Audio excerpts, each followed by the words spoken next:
Agradecerles, para mí la verdad que pues es un privilegio estar aquí y construyendo sociedad, que fue lo que nos enseñó en gran parte la universidad, a compartir y a divulgar el conocimiento, que es una de las cosas más importantes. Gracias, Julián. Entonces, te dejo con el auditorio virtual y bueno, muchos éxitos en este tema tan interesante, pues que siempre la relación que tiene la obesidad ahora en esta crisis, en esta emergencia sanitaria, pero pues siempre con la mayor energía para salir de todo esto. Gracias, Julián. Gracias, profe. Bueno, para todos, mi nombre es Oscar Julián Murillo Torres. Yo soy nutricionista dietista y magíster en bioquímica. Como lo mencionaba el profe John Jairo, soy egresado de la Facultad de Medicina de la Universidad Nacional de Colombia. En el día de hoy, pues en medio de esta situación que estamos viviendo, quisiera presentarles un tema que de pronto lo hemos abordado, lo hemos visto de diferentes maneras, diferentes puntos de vista. Voy a intentar de darle un abordaje un poco integral a este tema tan importante y tan relevante como es el de la obesidad. La charla del día de hoy se denomina el lado oscuro de la obesidad antes, durante y después de la pandemia. Entonces, arranquemos. Vamos a ver primero el antes. ¿A qué me refiero con el antes asociado a la obesidad? Es un problema este de la obesidad que en este momento estamos afrontando como una pandemia crónica. En este momento pues hacemos parte de una situación a la cual hemos catalogado, se ha denominado como una pandemia aguda, todo lo que estamos viviendo en relación al coronavirus. Sin embargo, desde hace un tiempo venimos ya desde hace muchos años venimos con una pandemia de una enfermedad crónica no transmisible como es la obesidad. Esta tiene una serie de comorbilidades y se ve de cierta forma agravado su problema por un concepto al cual le denominamos la transición epidemiológica. ¿A qué nos referimos con la transición epidemiológica? A un cambio en la densidad poblacional y la distribución poblacional en general en el mundo. Acá particularmente presento lo que se refiere a la transición epidemiológica en Colombia. Vemos en el año 1950 había una estimada aproximada de 12 millones de personas y vemos cómo la tasa de natalidad era bastante alta. Vemos la base de la pirámide bastante ancha y vemos cómo a medida que incrementa la edad, la pirámide se va angostando, esta curva. Es decir, que las personas en promedio podemos decir que vivían hasta los 70 años y de ahí comenzaba a disminuir esta curva. Se ha venido modificando a través de los años. Esta es una proyección de la Organización Mundial de la Salud. Esta es, por ejemplo, la curva o la gráfica de densidad demográfica para el año 2020, en el que nuestro país, de acuerdo al último censo, cuyos resultados salieron el año pasado, podríamos decir que hay una densidad una población total cercana a los 50 millones de personas. Observamos respecto a la gráfica anterior cómo ya se comienza a angostar la base de la pirámide en proporción al número de nacimientos, a la tasa de nacimientos y cómo comienza a ampliarse a medida que incrementa la edad.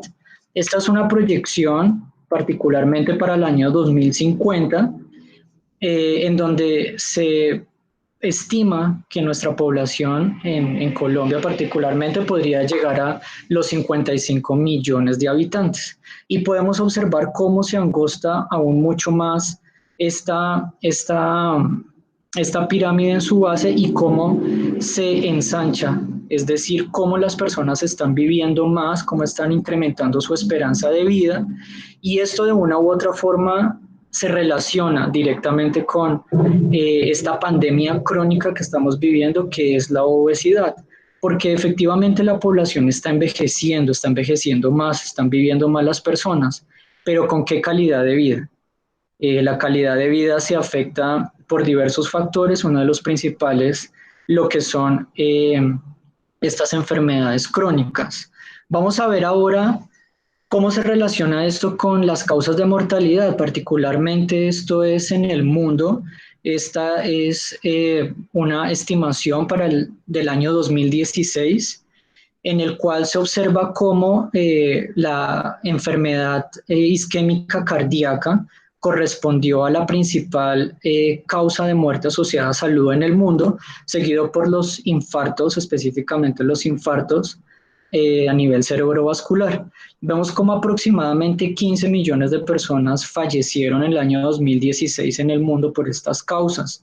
Adicionalmente vemos a otras enfermedades como lo son la diabetes, como lo que son la enfermedad pulmonar obstructiva crónica, el EPOC, como también aporta de gran medida y manera importante a estas muertes en el mundo. En los Estados Unidos, esta es una gráfica del año 2017 realizada por el Centro de Control y Prevención de Enfermedades de los Estados Unidos y podemos observar cómo tiene un comportamiento muy similar al mundo. Las enfermedades cardíacas aportan de manera muy importante a la mortalidad de las personas. Vemos como el cáncer es la segunda causa de muerte tanto en hombres como en mujeres y vemos también cómo se correlaciona, cómo vemos otro tipo de patologías como los infartos y la diabetes, como también aportan a estas cifras. Y Colombia pues no es la excepción. Esta es una gráfica del año 2017 en el cual observamos una concordancia con lo que hemos visto a nivel mundial y a nivel de los Estados Unidos solamente como parámetros de referencia y vemos cómo la enfermedad cardíaca isquémica ocupó el primer lugar de mortalidad en el año 2017 y los infartos los infartos a nivel cerebrovascular aportan un segundo lugar. Estas proyecciones o estos estudios simplemente nos muestran cuál es la relevancia de estas enfermedades crónicas no transmisibles que tienen una alta asociación con la obesidad. Asimismo, ¿cuáles son esos riesgos de morbilidad que aumentan justamente la probabilidad de que caigamos en alguno de estos eventos patológicos mencionados anteriormente? En primer lugar se encuentra la presión arterial alta. Segundo están los factores de riesgo dietarios. En tercero encontramos al índice de masa corporal. Desde luego también a la malnutrición, visto como un déficit, visto como una deficiencia específicamente, y como también factores como el tabaco, el abuso del alcohol y alteraciones metabólicas como el incremento de la glucosa plasmática, las alteraciones de lipoproteínas de baja densidad, altas en sangre, también se asocian con todas estas enfermedades que acabamos de ver. Acá quisiera resaltar algo muy importante y es lo que se denomina la programación fetal o la programación fetal temprana. Se refiere a un concepto en el cual desde antes de que una mujer decide quedar embarazada, dependiendo de cómo sea su alimentación y cómo sean sus hábitos de vida, esto va a impactar directamente sobre la salud tanto de su feto como de esta persona cuando se proyecte su vida. Se va a incrementar o a disminuir los riesgos de padecer enfermedades como las que acabamos de ver. Me quiero centrar en este concepto, detenerme un momento, dado que nosotros debemos de cambiar el chip y comenzar a entender que la prevención inicia incluso antes desde la gestación. De manera más tardía podría decirse que podría comenzarse también una determinada factores como la alimentación saludable, cómo puede llegar también a intervenir en la salud fetal. Micronutrientes tan importantes como el hierro, como la cobalamina, vitamina B12, como el ácido fólico, vitamina B9, el yodo, la vitamina D, como son nutrientes muy importantes y críticos durante la gestación que van a determinar o no el padecimiento de enfermedades en el futuro de ese individuo. Hablamos entonces de un concepto visto desde la epigenética o de la genómica nutricional, como lo son la nutrigenómica y la nutrigenética. La nutrigenómica se refiere fundamentalmente a cómo los polimorfismos, es decir, las variabilidades del genoma de cada uno, se van a ver o van a afectar o van a determinar de qué manera los nutrientes tienen un impacto sobre este genoma. Y la nutrigenética básicamente se refiere a una relación inversa en cómo los nutrientes afectan de una u otra manera la expresión de determinados genes que podría llegar a correlacionarse con el desarrollo de las patologías que hemos hablado anteriormente. Entonces, la prevención es importante resaltar que debe iniciar desde antes de la concepción o durante la concepción con miras, perdón, a tener resultados en la vida adulta de los individuos, de las personas. Estamos ante una pandemia que de una u otra forma se nos ha salido de las manos y en este momento esa pandemia, pues, esa pandemia crónica llega a un momento en el que en el tiempo acaba de hacer un clic con una pandemia aguda como la es el coronavirus, que nos puede llegar a traer una serie de inconvenientes que lo vamos a ver más adelante.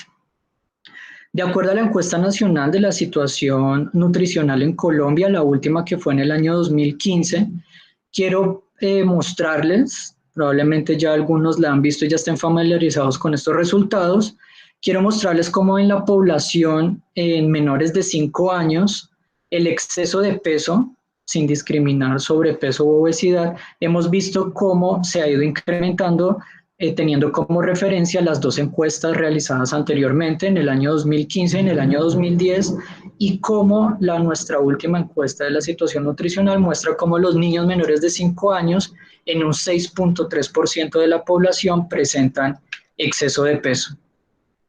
Asimismo, en los escolares, ese grupo de edad entre los 5 y los 12 años, vemos un aumento aproximadamente del 6.5% del exceso de peso, también respecto a la encuesta del año 2010. Los adolescentes también se evidencia un incremento en estas cifras respecto al año 2015. Y acá podemos ver cómo el exceso de peso en adultos, también ya discriminado en sobrepeso y obesidad, como en ambos casos se ha incrementado respecto a las dos encuestas anteriores, y en total vemos que en los adultos cerca de un 56.5% padece de exceso de peso, de sobrepeso o obesidad, haciendo la sumatoria de estos dos. Resalto aquí por género, como por sexo, como las mujeres han sido las que más se han visto afectadas por diferentes factores, un poco más respecto a los hombres, pero en general en ambos sexos se puede observar estos incrementos de peso significativos, estas cifras estadísticas significativas respecto a las encuestas anteriores. En general, viendo un resumen, en todos los casos en este momento vemos cuál es la situación respecto al exceso de peso en nuestra población colombiana y acabamos de ver que en todos los grupos de edad estas cifras aumentaron de manera dramática. Bueno, ¿y esto para qué sirve? ¿Para qué sirve saber? ¿Para qué sirve estas referencias estadísticas? Básicamente son cifras que nos sirven como instrumentos para poder establecer políticas de salud pública y poder establecer estrategias, porque en este momento el exceso de peso no solamente se está relacionando con las enfermedades que vimos previamente, sino que ahora es lo que yo le denomino, le salió una nueva pata al gato. Entonces ya tenemos otro tipo de enfermedades que son las enfermedades infecciosas y particularmente las virales, las que nos aquejan ahorita, que están afectando de manera importante la calidad de vida específicamente de los pacientes y de las personas que padecen exceso de peso. Ahora, justamente, ¿cuál es la relación? ¿Por qué la relación entre exceso de peso y las enfermedades infecciosas? ¿Por qué esa preocupación y ese afán y la necesidad y también la motivación de generar este tipo de charlas? Este es un estudio muy interesante del año 2017 de una población de Noruega con una corte bastante importante, muy robusta, de 64.000 individuos, que se estudió la relación de la bacteremia, son enfermedades infecciosas causadas por bacterias, específicamente Streptococcus aureus, E. coli, Staphylococcus aureus, Streptococcus pneumoniae y E. coli en pacientes con obesidad. ¿Cuál era esa correlación? Fue un estudio que se llevó a cabo entre el año 1995 y el año 2011, un estudio retrospectivo, y que pudieron observar los investigadores. Respecto a la morbilidad, haciendo un ajuste de variables con la edad y el sexo, se pudo establecer una tasa de cocientes en el que básicamente su interpretación es muy similar al riesgo relativo, es decir, qué tanto yo tengo el riesgo de cuál es el riesgo de que ocurra un evento ante un factor determinante, en este caso el exceso de peso. Entonces, acá específicamente evaluaron el exceso de peso, evaluaron el hábito de fumar, los niveles de actividad física y la ingesta de alcohol. ¿Qué se pudo observar? Vemos como referencia a este índice de masa corporal que, de acuerdo a los parámetros de la Organización Mundial de la Salud, se define como normal, que es entre 18.5 y 24.9, y observamos que a medida que aumenta e incrementa ese índice de masa corporal, incrementa ese riesgo de las complicaciones asociadas a la bacteremia, a infecciones asociadas a bacterias. De la misma manera vemos cómo incrementa el riesgo respecto a las personas que nunca han fumado con las que han fumado, tienen un riesgo que es mucho mayor. Y de la misma manera se puede observar los niveles de actividad física que de una u otra forma tienen una relación con este proceso de bacteremia. Ahora bien, con respecto a la mortalidad y haciendo hincapié en el índice de masa corporal, podemos ver cómo las personas que tenían un índice de masa corporal mayor se asociaba a un mayor riesgo de morir a causa de esta bacteremia.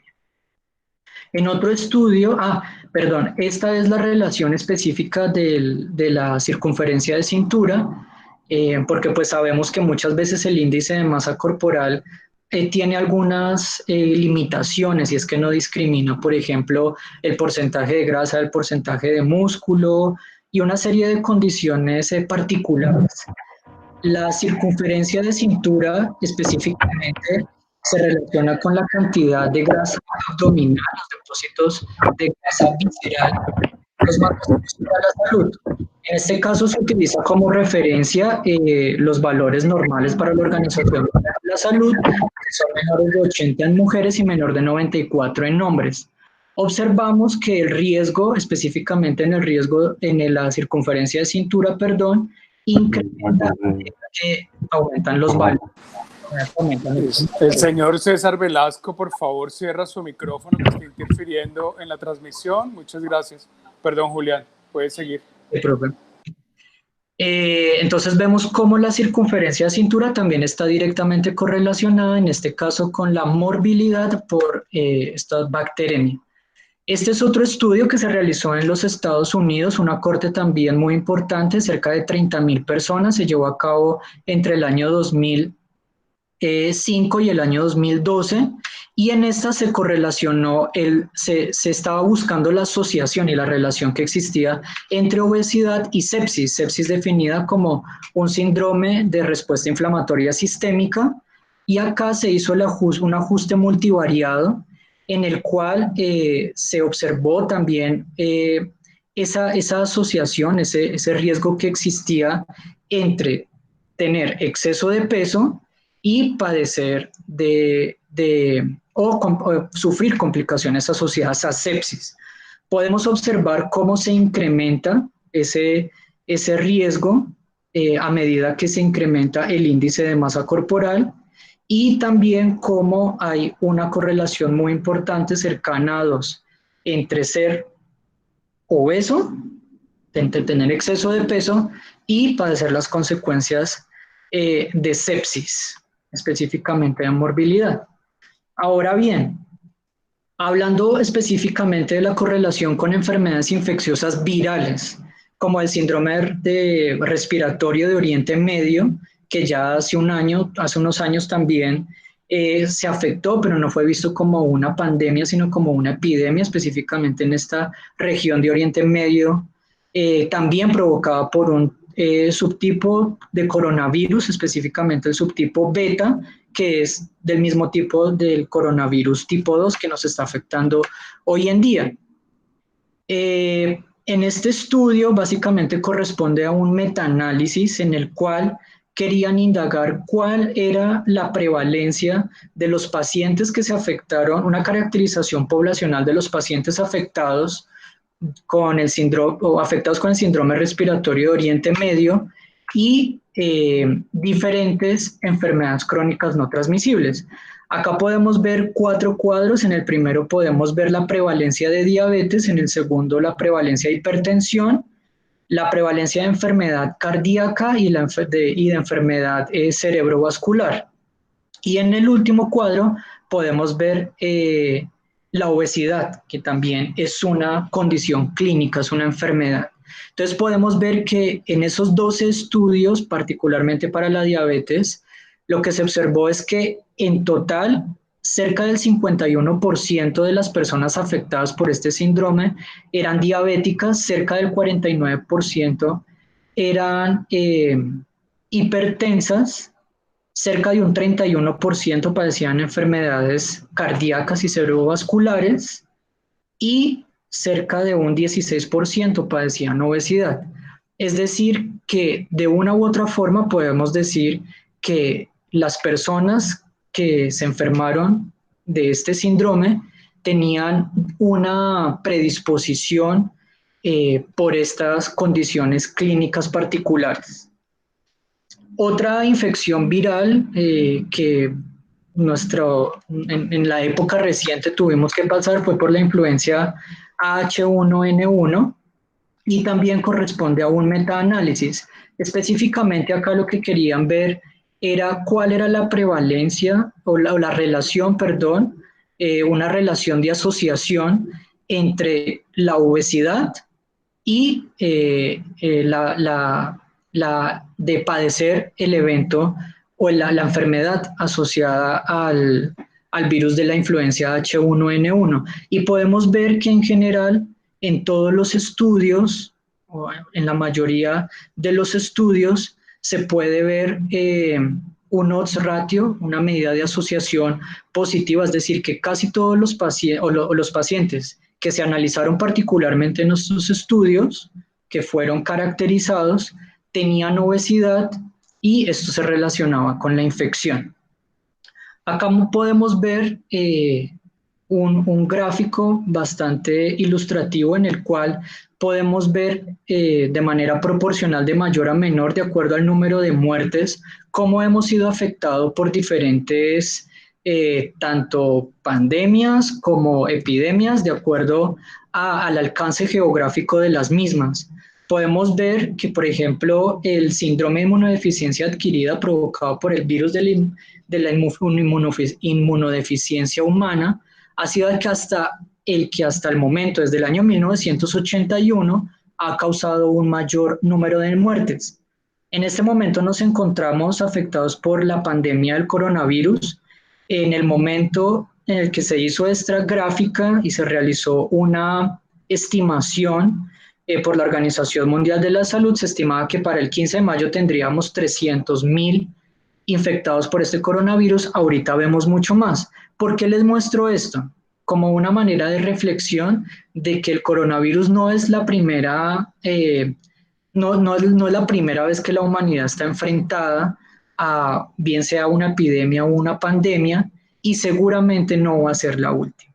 Entonces, es la importancia de ver por eso cuál es la relación de la obesidad con diferentes enfermedades infecciosas virales. Ahorita más adelante vamos a ver la obesidad relacionada directamente con el coronavirus, y seguramente no va a ser la última pandemia o epidemia que suframos. Por ello la importancia de trabajar entonces específicamente en factores de prevención para intentar disminuir un poco las cifras preocupantes de obesidad y de otras enfermedades relacionadas con esta. Vamos ahora con la segunda parte, el durante. ¿Qué está sucediendo ahorita? En este momento nuestra vida cambió, la vida de muchos, de unas personas más que a otras, y estamos como en una especie de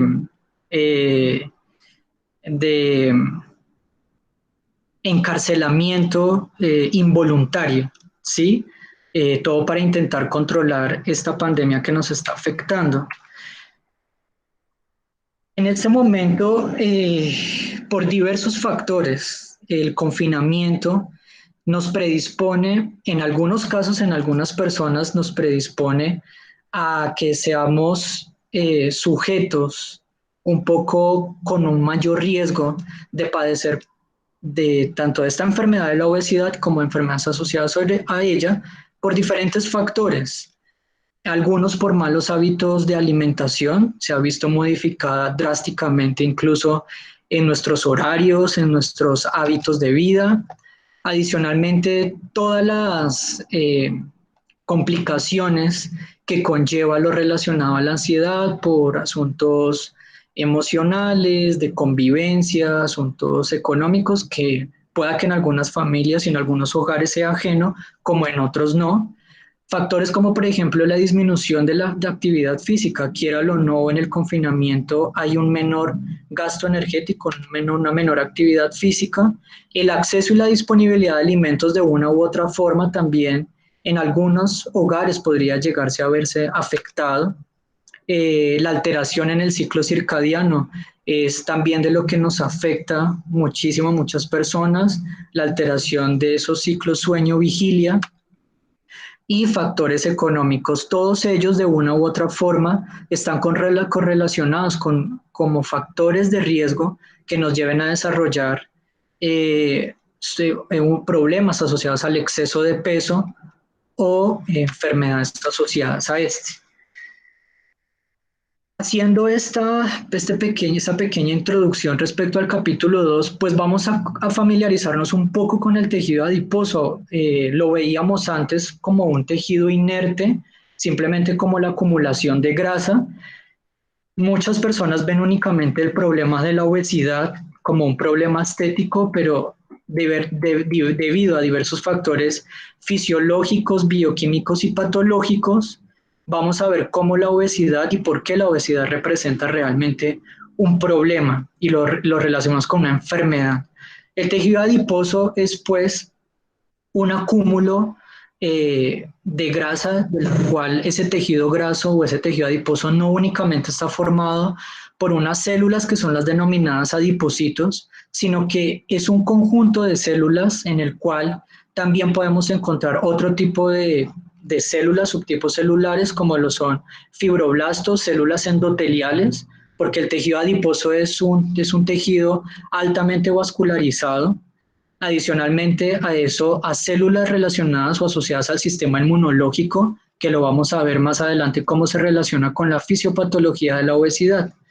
Específicamente corresponde a un reservorio de energía. Nosotros almacenamos energía a través de unas moléculas denominadas triglicéridos, las cuales la mayor parte provienen de la dieta, y en condiciones en que no las necesitamos, las almacenamos en estas células llamadas adipocitos. Adicionalmente, tiene un componente respecto a la función, un componente estructural asociado a protección de diferentes órganos, como lo que se llama la grasa perirrenal, que se encuentra en el corazón, se encuentra en los riñones también. Este también se le denomina que es un órgano endocrino, es decir, un órgano secretor de una serie de sustancias, una serie de moléculas relacionadas, un poquito lo vamos a mencionar más adelante, relacionadas con la homeostasis general corporal. Y también tiene un componente metabólico muy importante, ya que participa en el metabolismo de diferentes macronutrientes, específicamente de carbohidratos y de grasas o lípidos. El tejido adiposo y específicamente los adipocitos, que son las principales células, aproximadamente hablamos del 50% de la población celular del tejido adiposo corresponde a adipocitos maduros, y estas provienen de unas células denominadas las células madre mesenquimales, las cuales tienen la posibilidad, de acuerdo a señales de diferenciación, en ubicarse o especializarse para hacer fibroblastos, células del tejido muscular como mioblastos o condroblastos. Particularmente, de acuerdo al tipo de adipocitos, vamos a ver que las células mesenquimales tienen un linaje o origen diferente. En el caso de los adipocitos blancos, provienen de adipoblastos, al igual que los adipocitos beige, y difiere de los adipocitos del tejido adiposo pardo o marrón, lo cual proviene o tiene un linaje embrionario que proviene de células miogénicas, que también dan lugar al músculo. Y esto nos va a ayudar a entender algunas de las características funcionales que también se van a correlacionar con la obesidad, de lo que estamos hablando. Entonces les mencionaba que hay 3 tipos de adipocitos. Muchos de nosotros nos familiarizamos únicamente con el tejido adiposo blanco y el marrón. Desde hace relativamente poco tiempo venimos hablando de otro tipo de adipocitos, que son los de color beige. ¿Cuáles son las características de cada uno de estos? Los adipocitos o el tejido adiposo blanco se le denomina blanco de acuerdo a unas características histológicas. Cuando se ven al microscopio se puede observar una vacuola de tamaño muy importante, en la cual es la encargada de almacenar los triglicéridos. Estos adipocitos tienen la capacidad de sufrir transformaciones como lo son la hipertrofia y la hiperplasia. ¿A qué se refiere? La hipertrofia, aumento de tamaño justamente por el reservorio de triglicéridos según las cantidades que se ingieran o de acuerdo al gasto de la energía. Y también es importante recalcar que un adipocito blanco puede incrementar hasta 10 veces su tamaño, de 20 a 200 micras, y puede funcionar como reservorio de triglicéridos. ¿Por qué es importante esto? Porque durante el proceso fisiopatológico de la obesidad, lo que ocurre es una hipertrofia y una hiperplasia justamente de estos adipocitos blancos, que más adelante, con la dieta, si se llegara a establecer un plan terapéutico nutricional o un plan de actividad física, lo que sucede con los adipocitos cuando una persona disminuye de peso es que disminuye el tamaño del adipocito.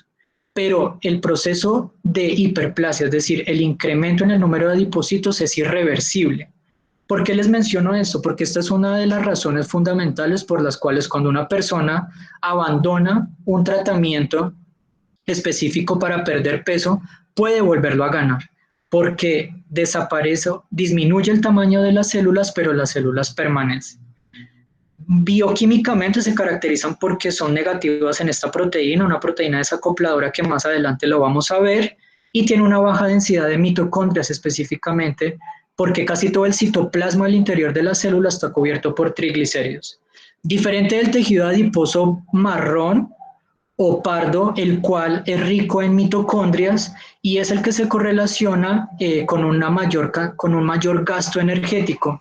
¿Por qué? Porque específicamente esta proteína, la UCP o desacopladora o desacoplante, es positiva tanto en el tejido adiposo marrón como en el tejido adiposo beige en menor proporción.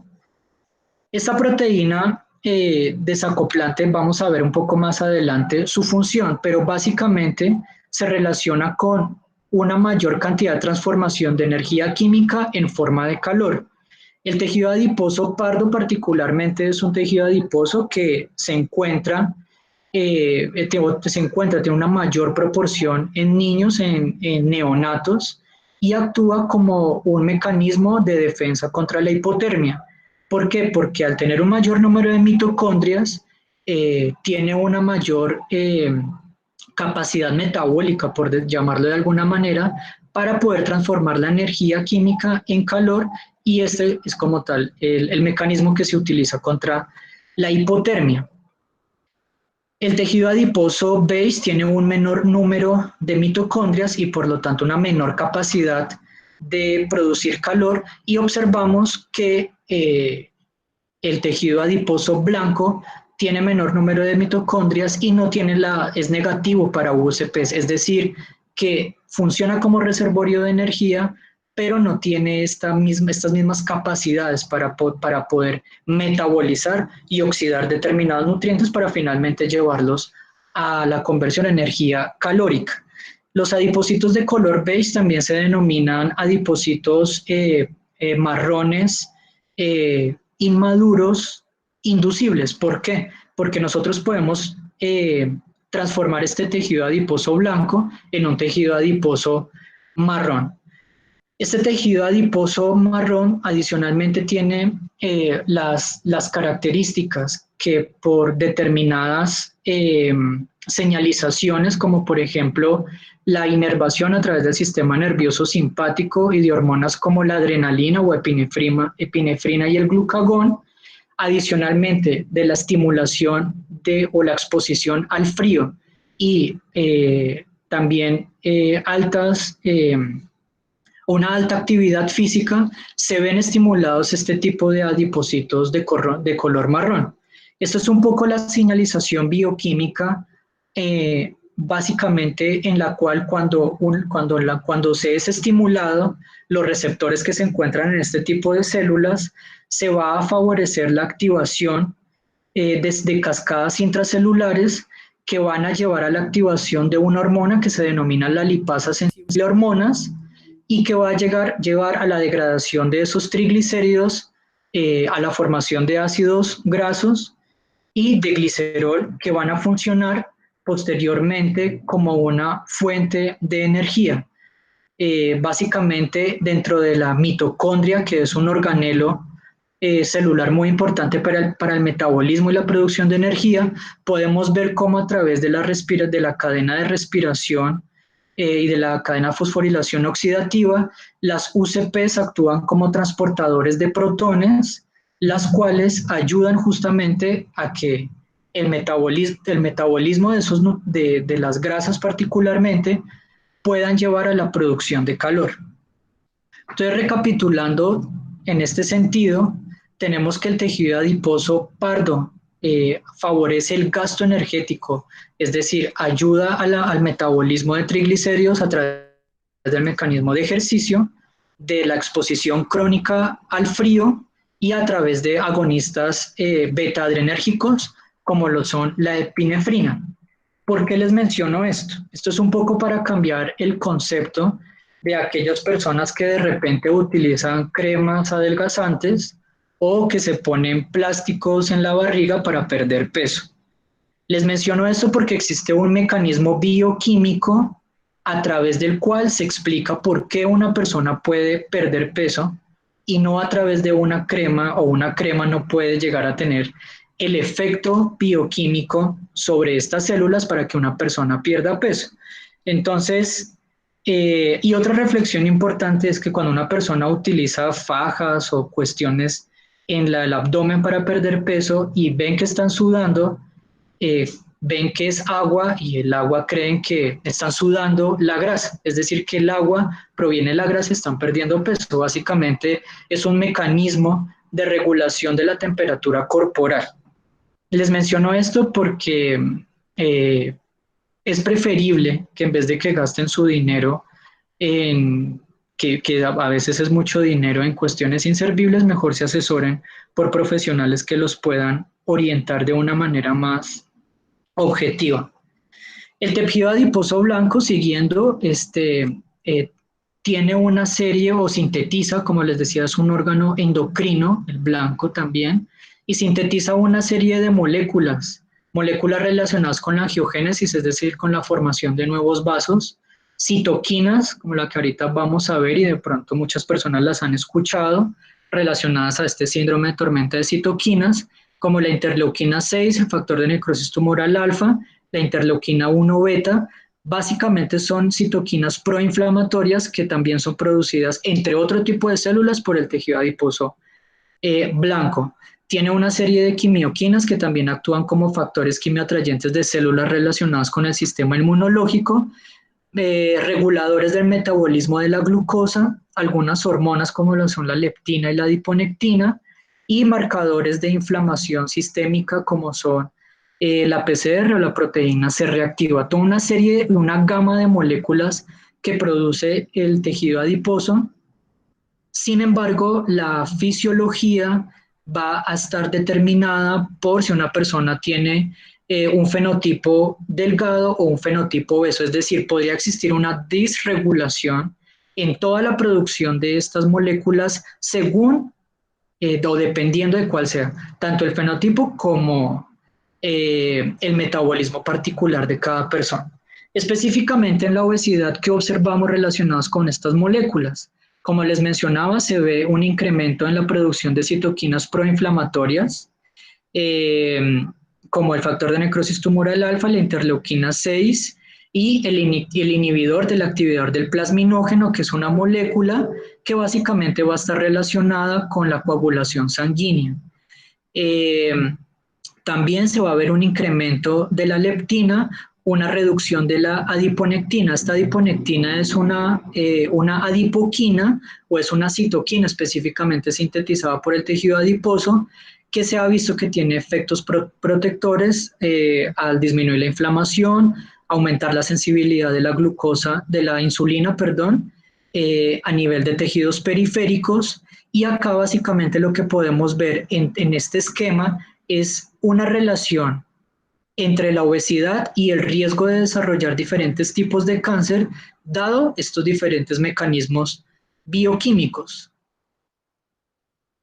Adicionalmente a esto, hablamos en general de 3 citoquinas proinflamatorias que en una persona que es obesa o no necesariamente obesa, sino que tiene un sobrepeso, en estas personas vamos a observar una inflamación asintomática, crónica, y que va a llevar a unos niveles incrementados de estas citoquinas. ¿Y qué va a pasar con esto? Que estas citoquinas proinflamatorias, entre otras consecuencias, va a tener alteraciones en la señalización de la acción de la insulina.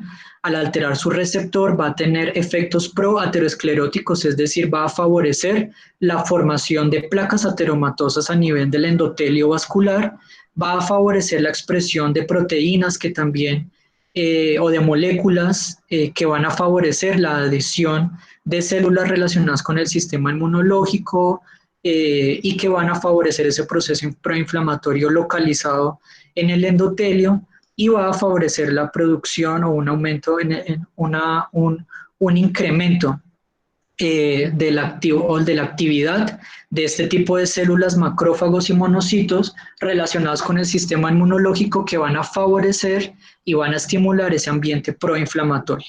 Adicionalmente a eso, como les mencionaba anteriormente, disminuye la secreción de adiponectina, que de una u otra forma es un factor protector contra diversas enfermedades. ¿Y qué es lo que pasa en ese tejido adiposo que es hipertrófico? Ese tejido adiposo que es hipertrófico, básicamente, como está altamente vascularizado, va a generar una constricción y una restricción de la llegada de sangre a ese tejido adiposo, por lo cual va a sufrir procesos denominados isquémicos, es decir, que disminuye el flujo de sangre y eso va a llevar a un fenómeno denominado hipoxia, que es cuando un tejido no le llega el suficiente oxígeno.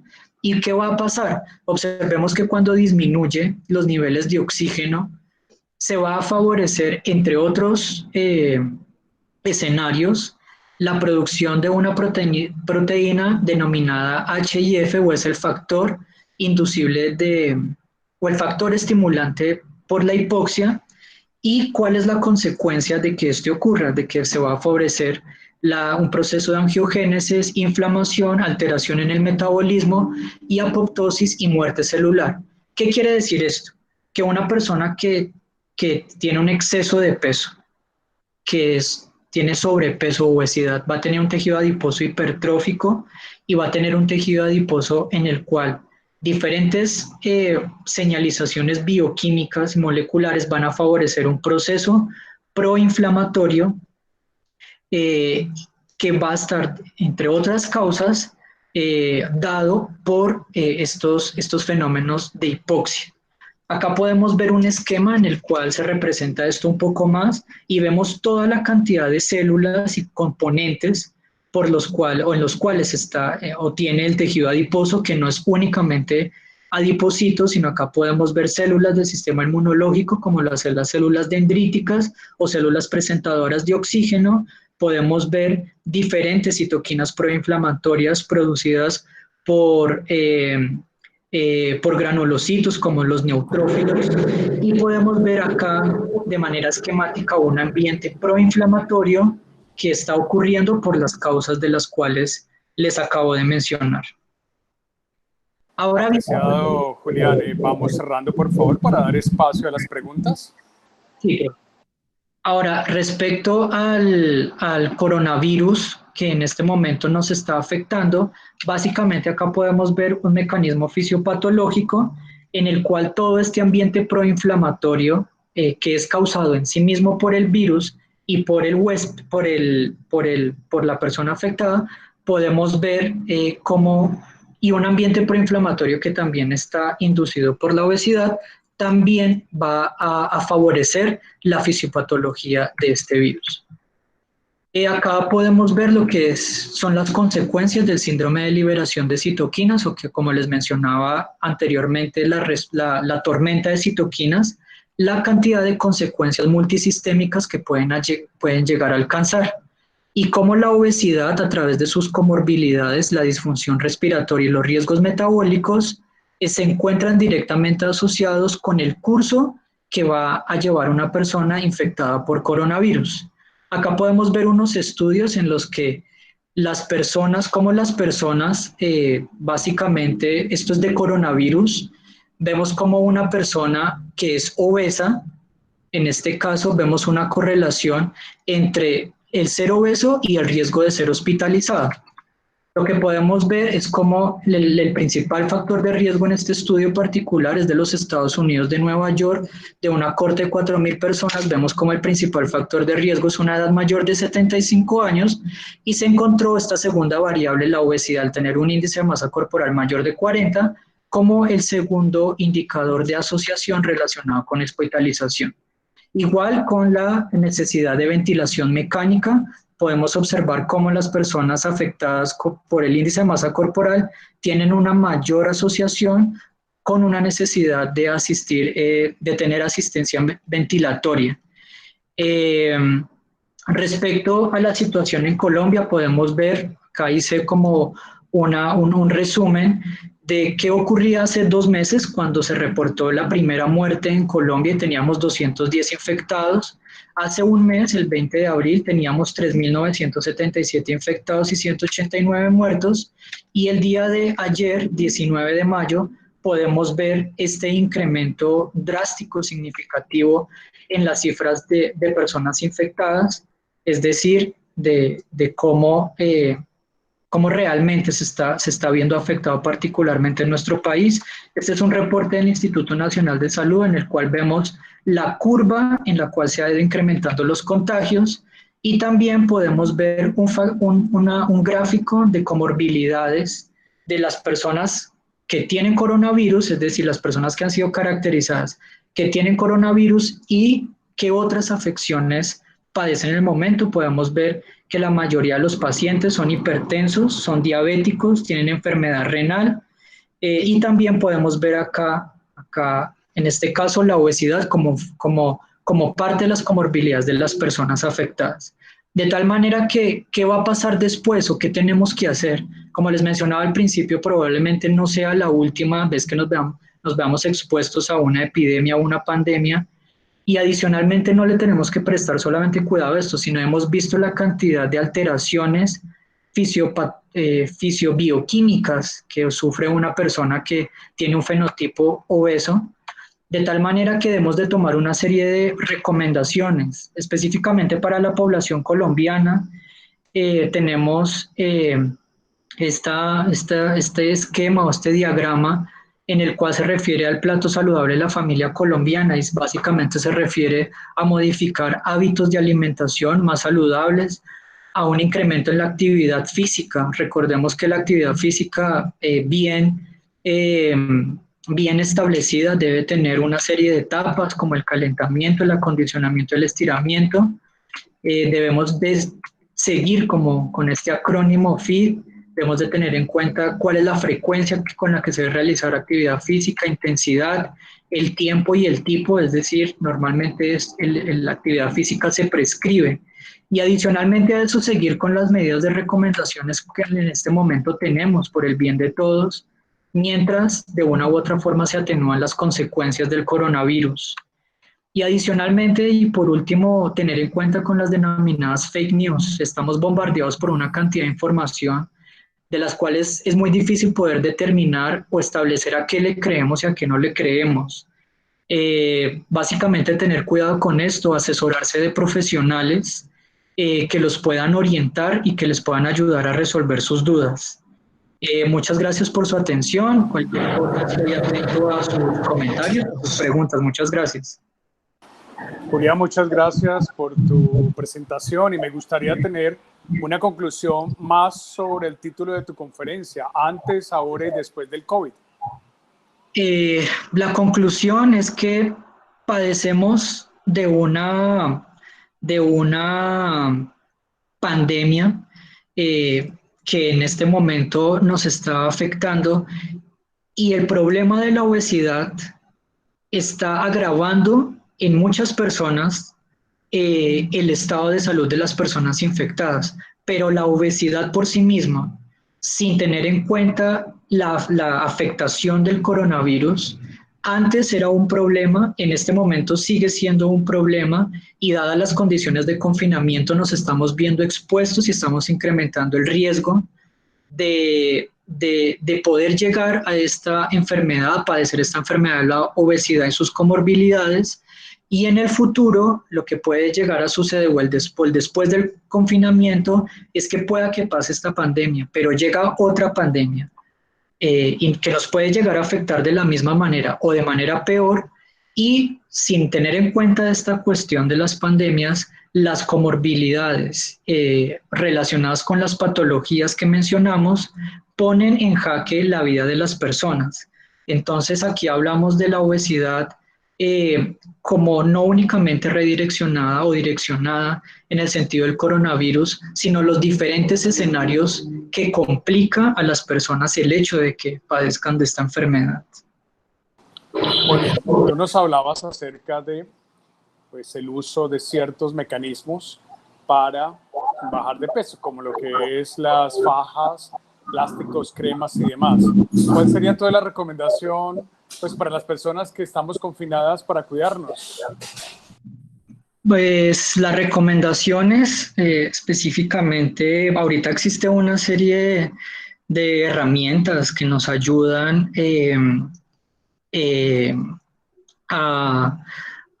por ejemplo, a realizar actividad física, lo que son los videos. Hay una serie de aplicaciones en el celular que nos ayudan a monitorizar la frecuencia cardíaca, el gasto calórico, etcétera.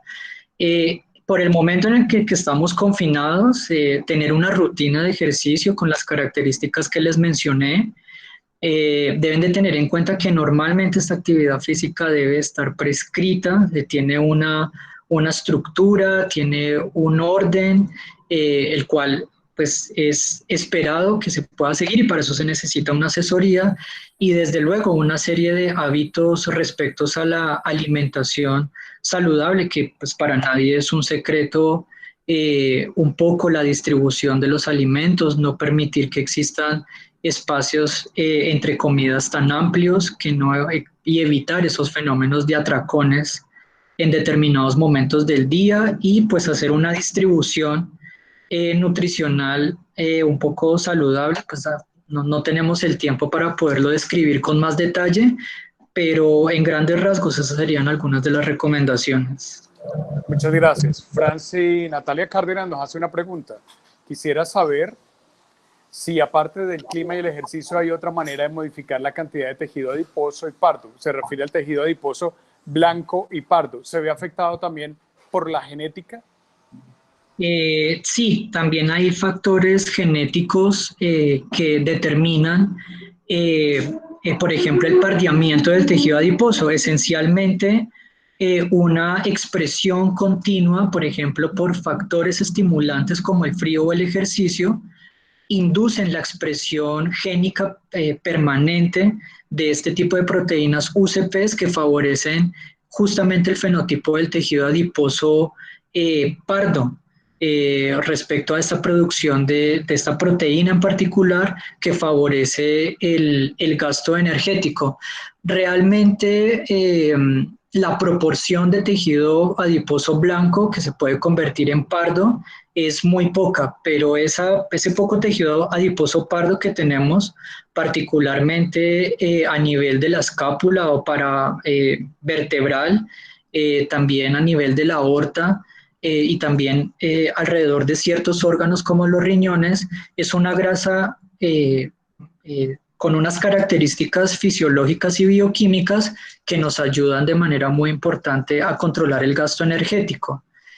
Básicamente la otra estrategia no es solamente favorecer el pardeamiento del tejido adiposo blanco, sino también favorecer una disminución justamente del tamaño a través del gasto o del metabolismo de esos triglicéridos que ayuden a disminuir el tamaño de ese tejido adiposo blanco y de una u otra forma se ayude o se regularice ese fenómeno inflamatorio y por las cascadas que acabamos de ver anteriormente.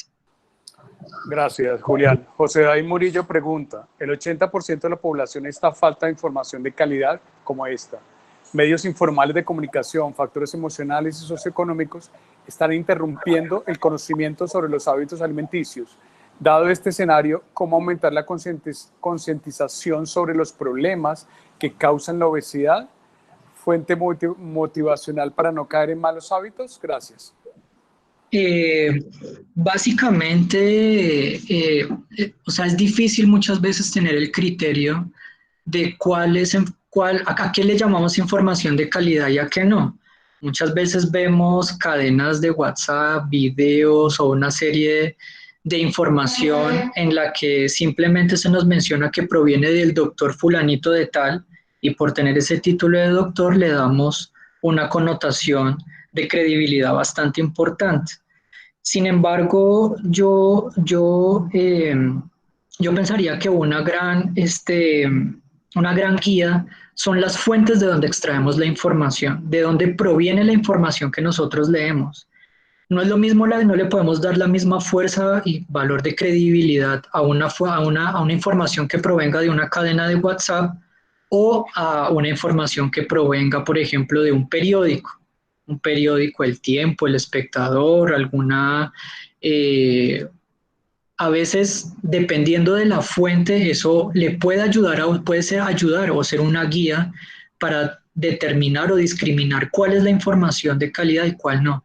Y la segunda, y es esencial, busquen y asesórense de profesionales.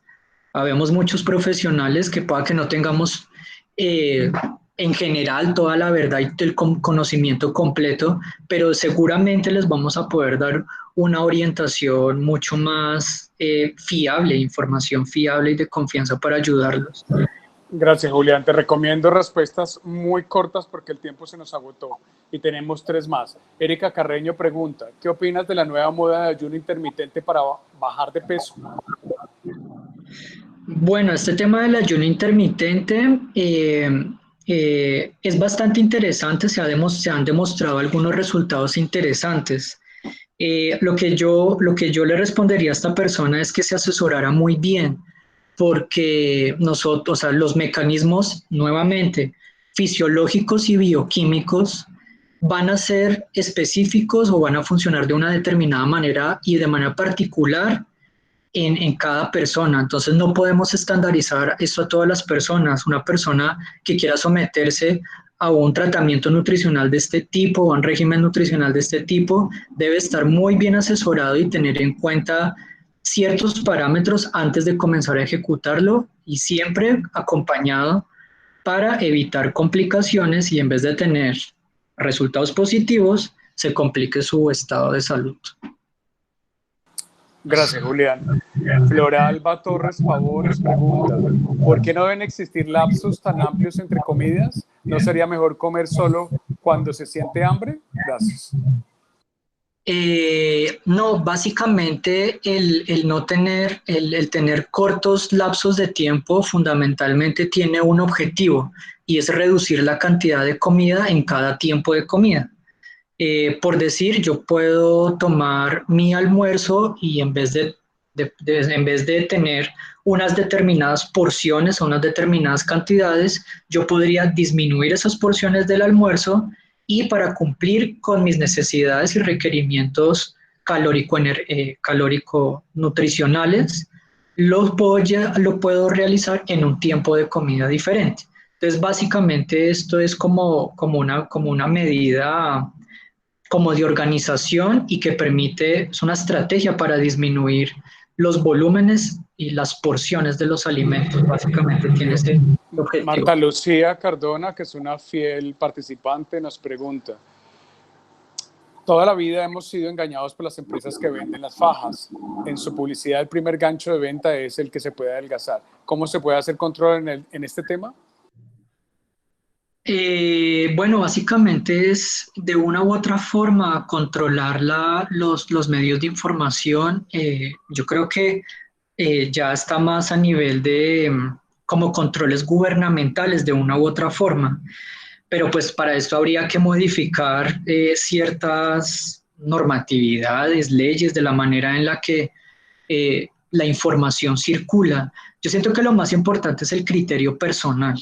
Y el criterio personal, no tenemos todos los conocimientos, pero por eso usted necesita en lo que cada uno, en lo que sabe, puede asesorar a otras personas en los que no saben. De esa manera usted les pueden ayudar a tener un criterio para que usted pueda decidir si usa uno un determinado elemento o un determinado producto.